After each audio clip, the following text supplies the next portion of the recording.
Happy to see you tonight. Thanks for being here. We appreciate you very much. Always are encouraged by the time that we can spend together.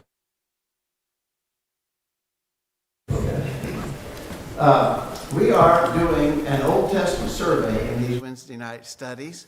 And of course, a survey study is that. It's not necessarily in depth or in great detail everywhere. But we're trying to get the overview, the big picture of the Old Testament story, and we're especially hoping to get a handle on the chronology of events and maybe refresh our memory about the various individuals whose stories are told. I like to refer to the Old Testament history as a history of God's dealings with the descendants of Abraham, really. There's lots of other nations that are mentioned. There's lots of other people and tribes, nations that are mentioned.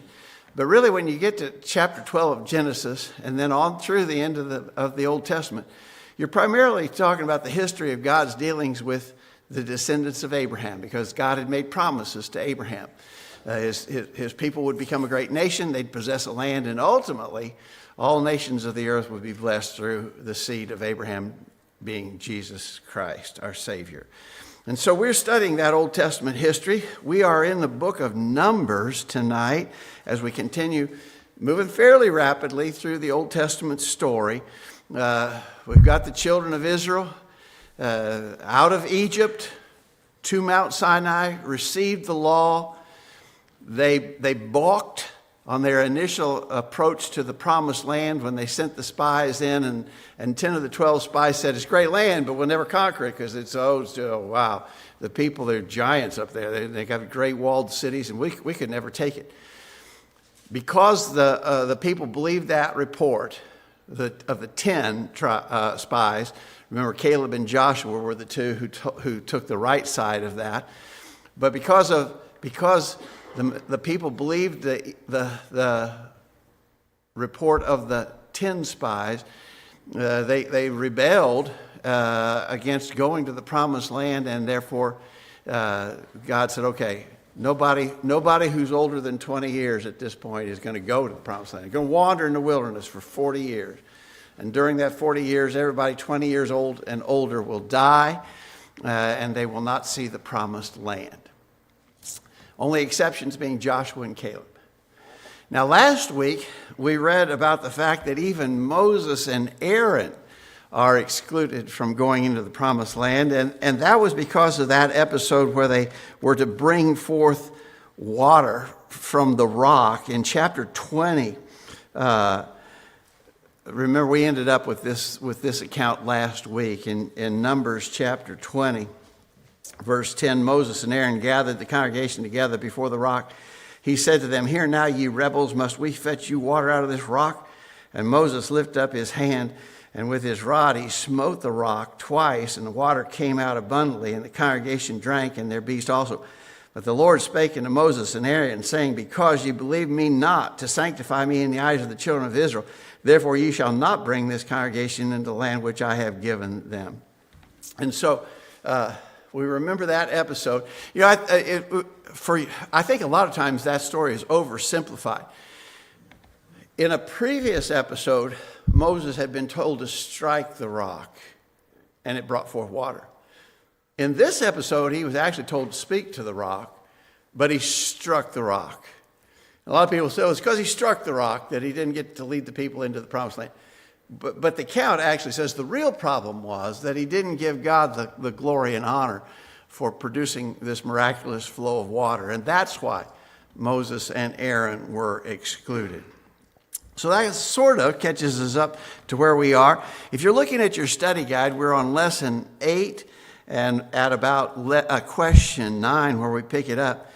So we read there in the end of chapter 20 how that Aaron dies not long after this. In Numbers 20, at verse 27, Moses did as the Lord commanded. They went up to the Mount Hor in the sight of all the congregation. Moses stripped Aaron of his garments and put them on Eleazar his son. Aaron died there at the top of the mount, and Moses and Eleazar came down from the mount. And when all the congregation saw that Aaron was dead, they mourned Aaron 30 days, even all the house of Israel. So Aaron dies. Mount Hor is the location. Eleazar, his son, becomes the high priest. As we move into chapter 21, another well-known episode, verse 5, Numbers 21, verse 5 says, the people spake against God and against Moses, wherefore have you brought us up out of Egypt to die in the wilderness? For there is no bread, neither is there any water, and our soul loatheth this light bread. You just can't quite imagine, can you, how frequently the children of Israel grumbled and complained and murmured.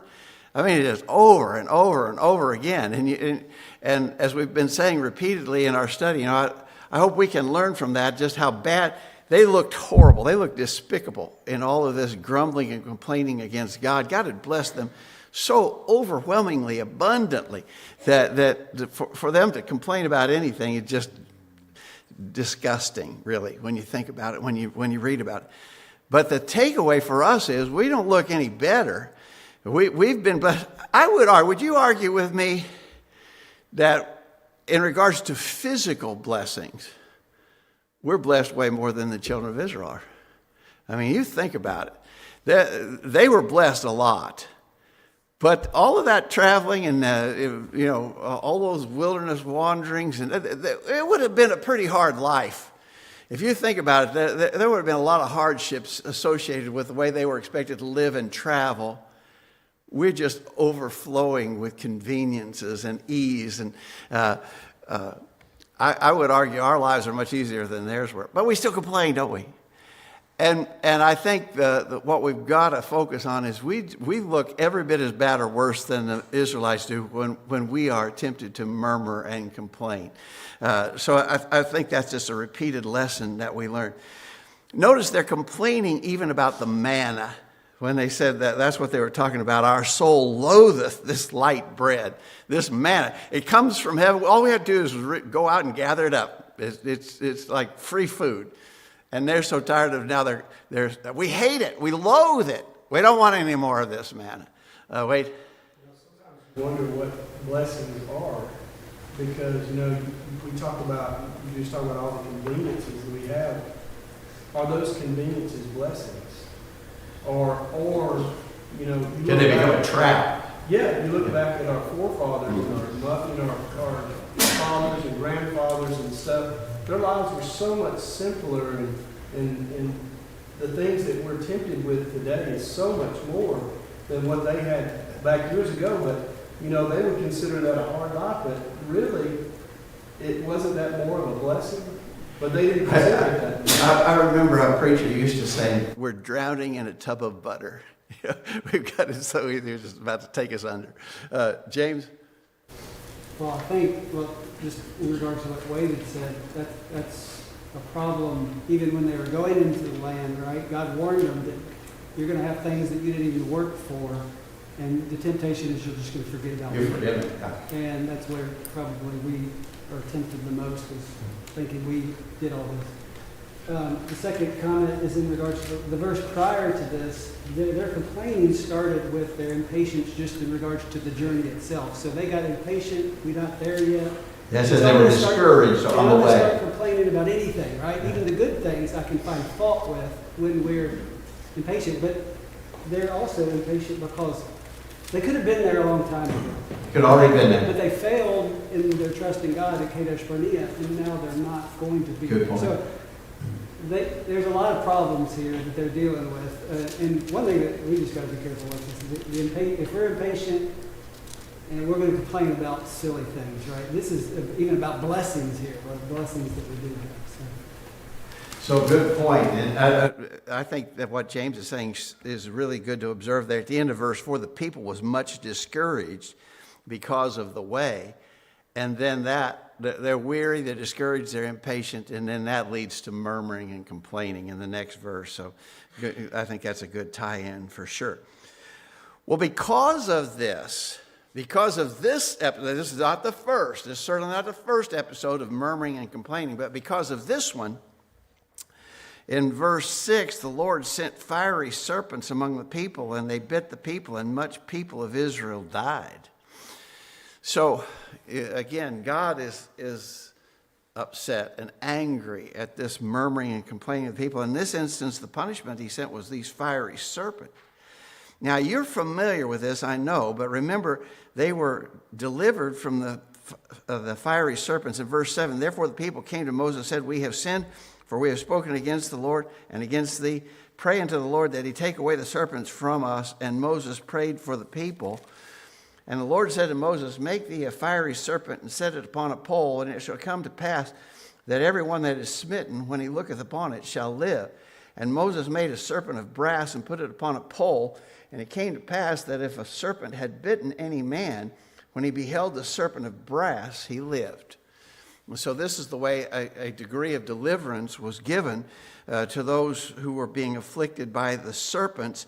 But it goes on to say, I thought I saw here how many died. There were thousands who died. Where does it say that? Didn't I have that in my notes? I guess I did. I'm not sure it says. If you see the number there, I don't see the number just off the top of my head. So the fiery serpent on a pole, the brazen serpent on a pole. I think you've probably heard that there's a connection even to our day. You know, the symbol for a doctor, the medical symbol, shows a snake entwined around a staff.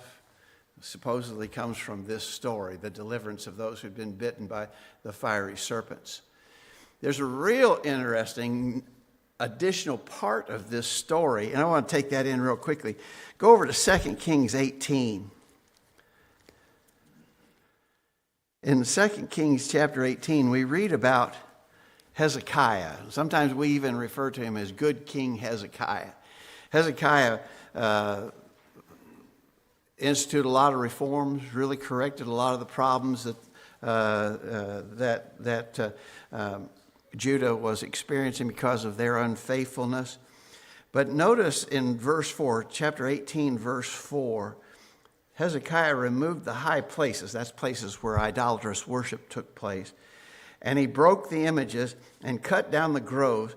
Notice, and he broke in pieces the brazen serpent that Moses had made. For unto those days the children of Israel did burn incense to it and called it Nehushtan. And so, now this is approximately 500 years later. And so this brazen serpent has been preserved for 5 centuries, but the people have begun to worship it like an idol. So what does Hezekiah do? And the way it's recorded here is it's among commendable things that he accomplished. He destroyed that thing because the people had made an idol out of it. And he destroyed it just because of that, because they were worshiping it. You know, you would be tempted to think, now hang on here a minute, Hezekiah. This thing is pretty special. I mean, if nothing else, it's 500 years old. You know, 500 years old. You got anything around here that's 500? You know, we're celebrating 250 years of American independence this year. So things around here, if they're 250 years old, they're real old. You go, and nothing here is that old, but if you went over, on the East Coast, around Washington, D.C. and Philadelphia, you might see some things that go back to Revolutionary War times. But 250 years old around here is old.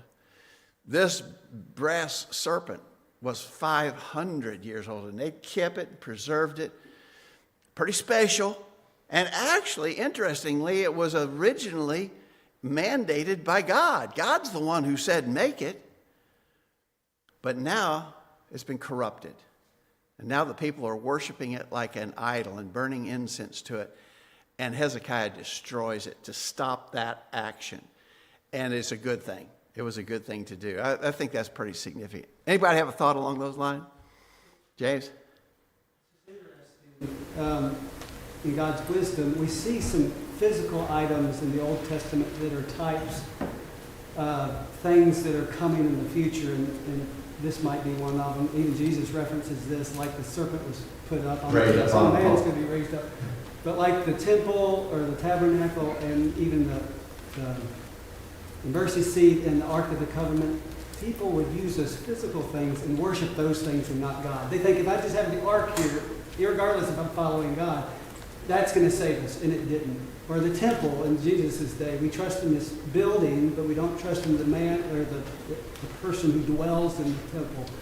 And all those things were taken away, and now in the church, things aren't the physical things like they had there that were kind of the types or the shadows of what's fullness to come. God in his wisdom didn't place those things that can be worshipped. He's kind of removed those physical items that were symbolic of the real things to come. So Good. I think that's a good time. You know, it's been pointed out, you know, we don't have any, in the New Testament, we don't have any of what they refer to as the original autographs of the New Testament writings. That is, the very original epistles, the gospel accounts. We don't have any of those. Now, we've got manuscript evidence that's overwhelmingly convincing that we have well-preserved copies of what was originally written. But we don't have any of the original writings, not one. And someone said, I wonder why God didn't choose to preserve those things for us. Well, it may very well be because God knew the nature of man, just like with this brazen serpent. People might turn around and ultimately worship it. And so that's been removed. That temptation doesn't exist for us, thankfully. Any other thoughts here? All right. So as we move to chapter 22, another episode that we remember and lessons to learn from it. In chapter 22, it says, the children of Israel set forward and pitched in the plains of Moab on this side Jordan by Jericho. I don't like that King James translation that I'm reading there. It makes it sound like they were already on the promised land side of the Jordan River, and they weren't. Other versions, I think the New American Standard Version says they pitched in the plains of Moab opposite from Jericho.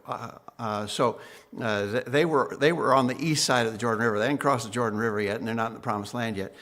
But they are in the land of Moab. And Balak, the son of Zippor, saw all that Israel had done to the Amorites. And Moab was sore afraid of the people because they were many, and Moab was distressed because of the children of Israel.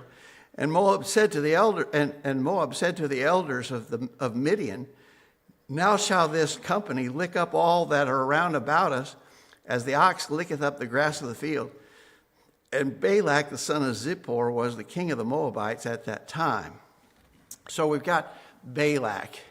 He's the king of the Moabites, and he's afraid that the children of Israel are just going to overwhelm them. They're going to come into their land.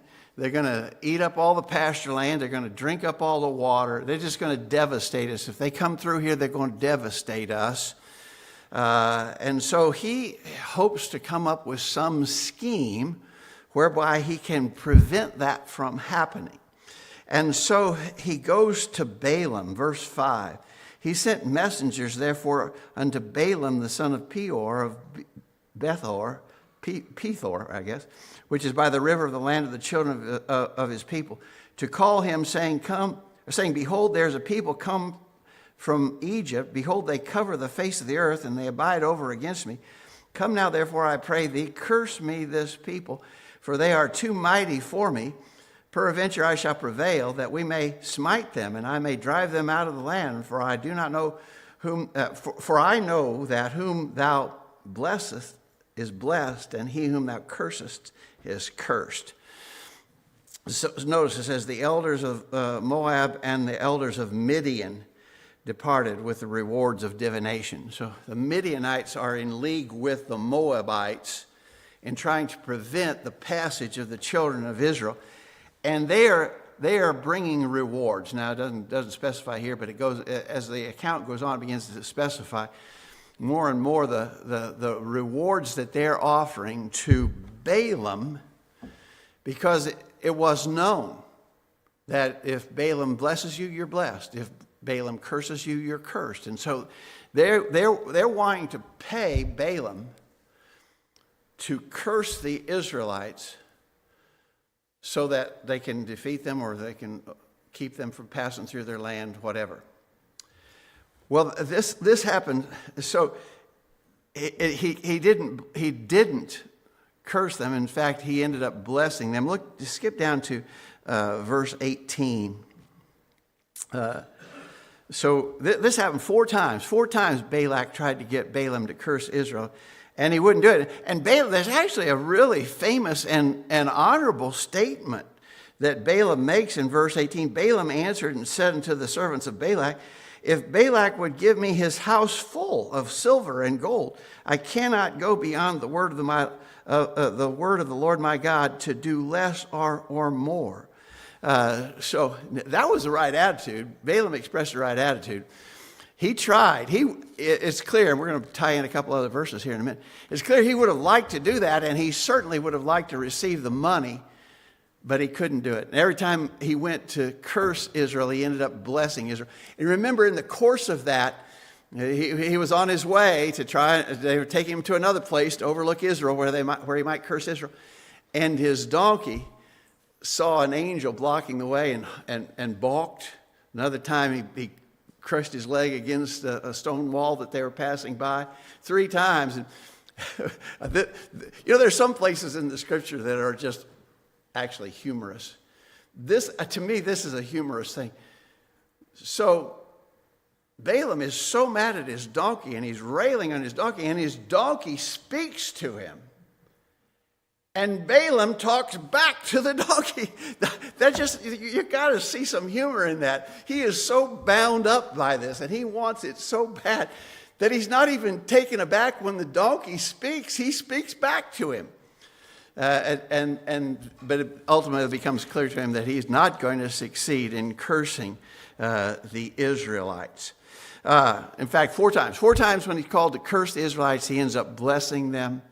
And so Balak does not get his way. So sometimes it's a little confusing to remember the names because they're fairly similar. Balak is the king of Moab. Balaam is this one who has some prophetic powers, maybe we would call it. God certainly speaks to and through him. He's not an honorable guy. So what happens is that Balaam gives some advice. Let's skip forward to chapter 25. What happens is, in chapter 25, Israel abode at Shittim, and the people began to commit whoredom with the daughters of Moab. And they called the people into the sacrifices of their gods, and the people did eat and bowed down to their gods. And Israel joined himself unto Baal Peor, and the anger of the Lord was kindled against Israel. And so what ultimately happened was that they began to interact with the Moabites and to sin, commit sexual immorality and so forth, and idolatrous worship. Harlotry and idolatry are committed. And what we learn by putting a few pieces together is they were coached in this. Balaam, who couldn't curse them directly, apparently counseled the Moabites. I can't put a curse on them, but I tell you what you can do. And if you do this, their own God will punish them. Skip over to chapter 31.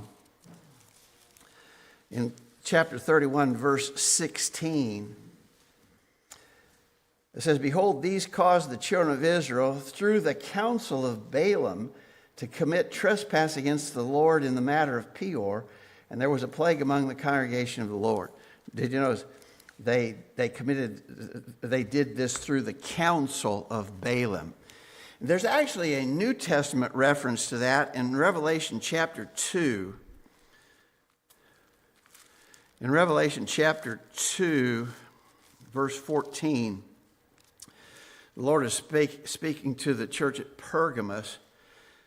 Revelation 2:14, I have a few things against thee, because thou hast there them that hold the doctrine of Balaam, who taught Balak to cast a stumbling block before the children of Israel, to eat things sacrificed to idols, and to commit fornication.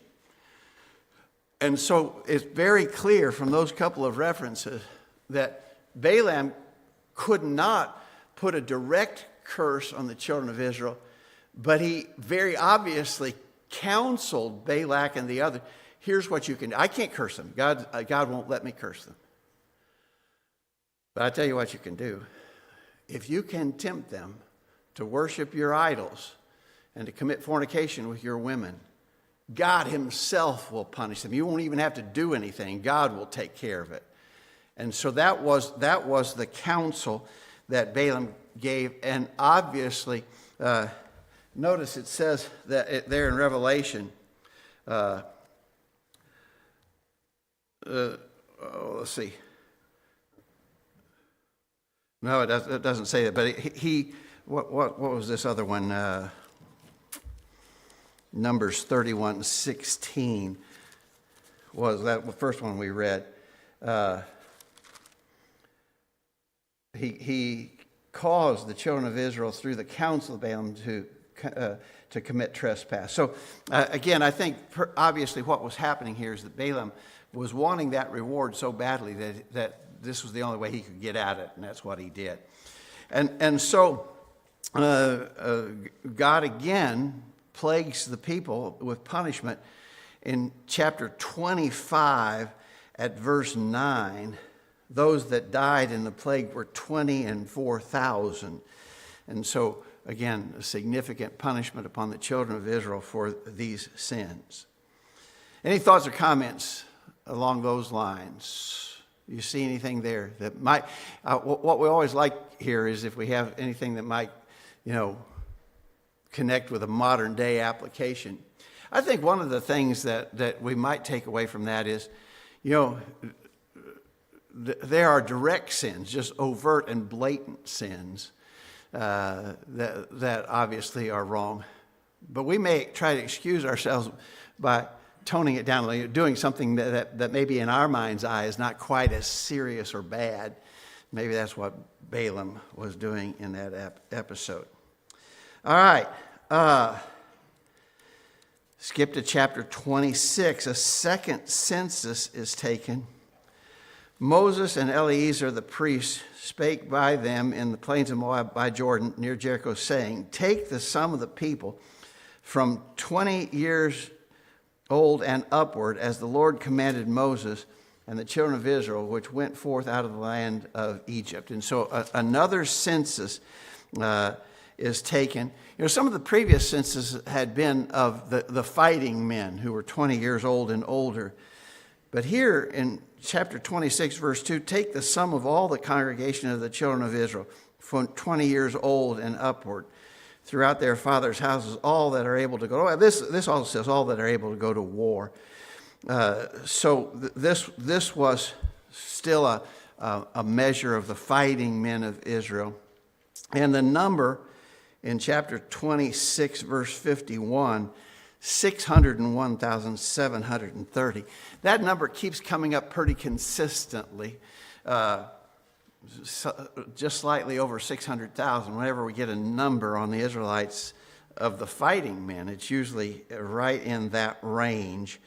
Notice it says that they are in the plain of Moab when they do this. So they're at the promised land. They're just ready to cross over into the promised land. They're across from Jericho. The purpose of the census is unique here. Look in Numbers 26 at verse 53. Unto these the land shall be divided for an inheritance according to the number of names. To many thou shalt give the more inheritance, to few thou shalt give the less inheritance. To every one shall his inheritance be given according to those that were numbered of him. Notwithstanding, the land shall be divided by a lot, according to the names of the tribes of their fathers they shall inherit. So the purpose of this census seemed to be directly tied to the fact that once they had occupied the promised land and were to divide it up by the various tribes, that they would give land portions proportionate to the size of the tribe as they had been numbered. All right, anything else? You see anything else in those several chapters that we're passing through pretty quickly here? Moses is about to die. His leadership of Israel is going to end. We're not going to look at Deuteronomy. We're going to skip over Deuteronomy because there's a lot of repetition there, repeating elements of the law, and Moses calling upon the children of Israel to remember all that God had blessed them with. So we'll primarily skip over Deuteronomy in our survey type study. But let's still in Numbers, look at chapter 27, verse 12. Numbers 27, verse 12. The Lord said unto Moses, Get thee up into this Mount Abarim, see the land which I have given to the children of Israel. And when thou hast seen it, thou also shalt be gathered unto thy people, as Aaron thy brother was gathered. For ye rebelled against my commandment in the desert of Zin, in the strife of the congregation, to sanctify me at the water before their eyes, that is the water of Meribah and Kadesh in the wilderness of Zin. And Moses spake unto the Lord, saying, Let the Lord, the God of the spirits of all flesh, set a man over the congregation, which may go out before them, and which may go in before them, which may lead them out, and which may bring them in, that the congregation of the Lord be not as sheep which have no shepherd. And the Lord said unto Moses, Take thee Joshua, the son of Nun, a man in whom is the Spirit, and lay thy hand upon him, and set him before Eleazar the priest, before all the congregation, give him a charge in their sight. And thou shalt put some of thine honor upon him, that all the congregation of the children of Israel may be obedient. And he shall stand before Eleazar the priest, and shall ask counsel for him after the judgments of Urim before the Lord. At his word shall they go out, at his word shall they come in, both he and all the children of Israel with him, even all the congregation. And Moses did as the Lord commanded him, and he took Joshua and set him before Eleazar the priest and before all the congregation. And he laid his hands upon him and gave him a charge, as the Lord commanded by the hand of Moses. And so here's the leadership of Israel being passed on to Joshua.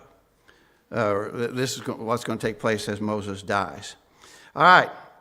Now, before we leave, there's going to be a punishment placed upon the Midianites. I said we're going to skip most of Deuteronomy, but go to chapter 2, Deuteronomy chapter 2, verse 9. The Lord's not going to punish the Moabites, because the Moabites were actually distant kin of the Israelites.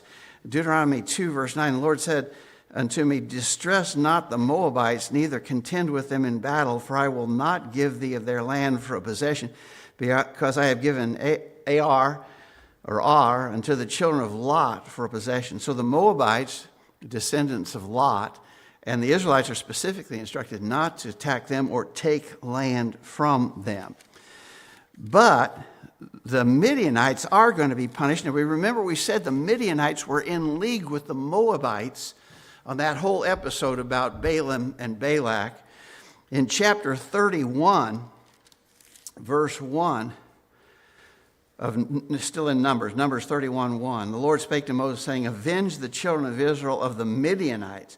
Afterwards shalt thou be gathered unto thy people. And Moses spake unto the people, saying, Arm some of yourselves unto the war, and let them go against the Midianites, and avenge the Lord of Midian. Avenge the Lord of the Midianites. Of every tribe 1,000 throughout all the tribes of Israel shalt thou send to war. So there were delivered out of the thousands of Israel 1,000 of every tribe, 12,000 armed for war. And Moses sent them to the war, 1,000 of every tribe, them and Phinehas, the son of Eleazar, the priest, to war, with the holy instruments and the trumpets to blow in his hand. And they warred against the Midianites as the Lord commanded Moses, and they slew all the males. And they slew the kings of Midian beside the rest of them that were slain. And then it gives the names of several of them. The children of Israel took all the women of the Midianites captives, their little ones, and took the spoil of their cattle and all their flocks and their goods. And they burnt all their cities wherein they dwelt, and all their goodly castles with fire. And they took all the spoil and all the prey, both of men and of beast. So the Midianites are punished because of that episode. And if you skip down here, let's see. Balaam is killed in this too. What verse am I wanting here? What is it? 8. Verse 8. Yeah, okay, among those that were killed. Yeah, the kings of Midian, beside the rest of them that were slain, namely Evi, Rubim, Zim, Zur, Hur, Reba, the 5 kings of Midian. Balaam, also the son of Peor, they slew with the sword. So Balaam gets his justice there in that episode. Okay, any thoughts? Anybody? Any lessons we can draw from any of this? You know what, we could repeat, as we often do, that God is a loving God, a forbearing God, a long-suffering God. But God is also a God of justice. And that can never be overlooked. You know, men want to just see one side of the nature of God. But there is a side to God that is very plainly displayed in the Scriptures, and that is that He's a God of justice.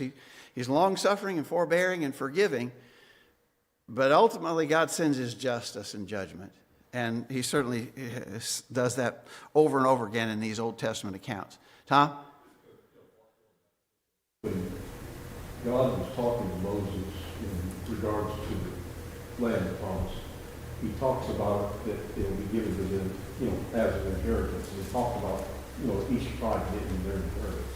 This goes back to sort of fulfilling the promising to Abraham.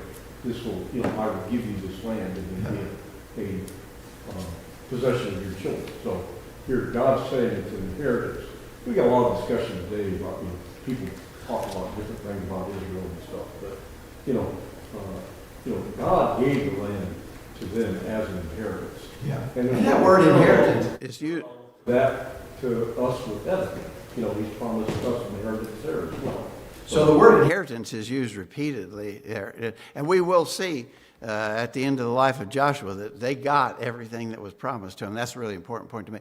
Wade? Just kind of going off of what Tom said, at our singing the other night, we sang that song Beulah Land. And Beulah Land is this land that they're inheriting.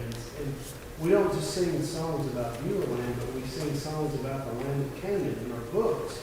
We have several songs about the land of Canaan. And so, but that land of Canaan is we're using that as It's a type. a type, heaven is what we're using there. That's kind of what Tom was talking about. So we see the land of Canaan now as the place that we're going. Okay, good. All right, anybody else? All right, so in chapter 32, some of the Israelites, so if you were looking at a map, here's the Jordan River, and the Promised Land is over here on the west side of the Jordan River. Between the Jordan River and the Mediterranean Sea is the Promised Land. But they're over on the east side of the Jordan River still, and they haven't crossed over yet. They're on the east side. But some of the people say, we like it right here. We think this is pretty good. We'd be very happy just to stay right here. And we often reference that Reuben and Gad and half the tribe of Manasseh were making that decision. Look in chapter 32, verse 1. Now the children of Reuben and the children of Gad had a very great multitude of cattle, and when they saw the land of Jazer and the land of Gilead, that behold, the place was a place for cattle. And the children of Gad and the children of Reuben came and spake unto Moses and to Eleazar the priest and unto the princes of the congregation, saying, Ataroth and Dibon and Jazer and Nimrah and Heshbon and Elealeh and Shebam and Nebo and Bedon, even the country which the Lord smote before the congregation of Israel, is a land for cattle, and thy servants have cattle. Wherefore said they, if we have found grace in thy sight, let this land be given to thy servants for a possession, and bring us not over the Jordan. And Moses said to the children of Gad, to the children of Reuben, shall your brethren go to war, and shall ye sit here? And wherefore discourage ye the heart of the children of Israel from going over into the land which the Lord hath given them? Thus did your fathers when I sent them from Kadesh Barnea to see the land. So Moses' reaction, are you kidding me? Are you suggesting we've had to fight our way to here? And now you just want to take this land and let your brethren go over there and fight further for their possessions? But that was not the intention. And they made a commitment. Skip down to verse 20, Numbers 32:20. Moses said to them, if ye will, so they said, verse 16, they came near and said, we will will build sheepfolds here for our cattle and cities for our little ones. But we ourselves will go ready armed before the children of Israel until we have brought them into their place. And our little ones shall dwell in the fenced cities because of the inhabitants of the land.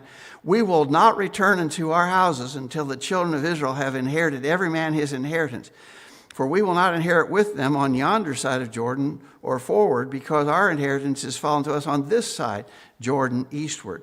And Moses said to them, if you will do this thing, if you will go armed before the Lord to war, and will go all of you armed over Jordan before the Lord until he hath driven out his enemies from before him, and the land be subdued before the Lord. Then afterward ye shall return and be guiltless before the Lord and before Israel, and this land shall be your possession before the Lord. But if ye do not do so, behold, ye have sinned against the Lord, and be sure your sin will find you out. There's a famous phrase, right? How many times have we quoted that? Be sure your sin will find you out. Okay, Moses said, okay. That sounds reasonable. That would work. But you better keep your word. Your word is that you're going to go before the armies of Israel and you're going to fight for them until they've occupied their possession. Then you can come back over here and take this. But if you don't do what you promised, there's going to be a price to pay. And so they did. So they helped conquer the promised land. We're just about out of time. Here's an interesting note. I don't know if you'd noticed this. I didn't have this highlighted in my text, but I should. In chapter 33, Numbers 33, verse 1, these are the journeys of the children of Israel, which went forth out of the land of Egypt with their armies under the hand of Moses and Aaron. And Moses wrote their goings out according to their journeys by the commandment of the Lord, and these are their journeys according to their goings out. I especially wanted to note there that Moses wrote these things down. So we think that Moses wrote the first books of the Old Testament: Genesis, Exodus, Leviticus, Numbers, Deuteronomy, sometimes referred to as the Pentateuch. Penta just meaning five books. For a long time, as you probably well know, the critics had argued that that's there you go. They would say, there you go. That just shows how phony the Bible is. It's fake. It's erroneous. It doesn't convey truth. Nobody even knew how to write when Moses was alive. Moses could not have possibly written these books because Moses or not anybody else either. Nobody knew how to even write back in that ancient time. So this is just an obvious flaw in the Bible, a book full of flaws, according to their argumentation. And they would use this as proof of that. That was a very, very common argument up until about 200 years ago, or really a little less probably than 200 years ago. Now, there have been so many archaeological discoveries of writings that even predate Moses that old skeptical complaint has just had to be completely discarded. It's been totally debunked. Yes, men obviously knew how to write in the days of Moses, and the scripture says Moses wrote them, and we believe that he did. And so that's just sort of an interesting tie-in, sort of a little bit of evidence as for us, confirming evidence that the Bible is true. And but skeptics will grasp at any straw. They'll try anything that they can do to discredit the biblical account. And that was one of the ways they tried to do it back years ago. And they've had to give up on that, like they've had to give up on a lot of other things, because the Bible just consistently proves itself true. And actually, archaeological discoveries have just consistently proved the Bible to be true. Yeah.